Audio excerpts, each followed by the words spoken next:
স্কুলগুলো দুর্বল হয়ে গেছে, মাস্টার নেই। এখানে আমি শেষ যে কথা বলবো, আমার ভালো লাগলো যখন এখানে বন্যা ত্রাণ হচ্ছে, সব জায়গায় উত্তরবঙ্গ বিপর্যয় হয়েছে, আমার শরীর খারাপ, আসতে পারিনি, নাহলে প্রত্যেকবার আমি ছুটে আসি।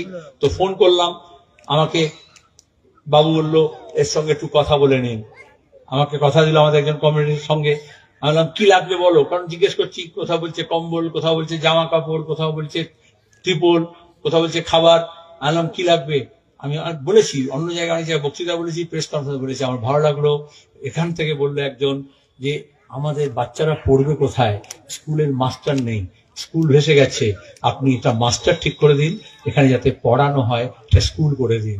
আমি ভারতের গণতান্ত্রিক যুব ফেডারেশনের কমিউনিটি থেকে বললাম অন্তত 1 বছর মাস্টারের মাইনের ব্যবস্থা করো, কিন্তু ভূতনির ছেলে মেয়েরা যাতে পড়াশোনা করতে পারে তার ব্যবস্থা করতে হবে।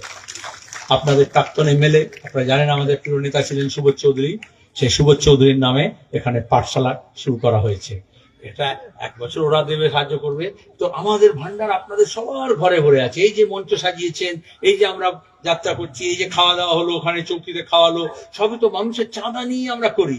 যখন আমরা রিলিফের কাজও করি, আমরা তো ইলেকট্রাল বন্ড, বড় বড় টাটা বিল্ডার কাছ থেকে টাকা নিই না, যাদের কাছ থেকে বিজেপি এক হাত থেকে টাকা নিয়েছে আর অন্য হাতের টাকাটাকে জমি দিয়ে দিয়েছে, দ্বীপ বেচে দিচ্ছে, চর বেচে দিচ্ছে, জমি বেচে দিচ্ছে, আর তার বিনিময়ে টাকা সরকারের কাছে আসছে না, তৃণমূল বা বিজেপির খাতায় চলে যাচ্ছে।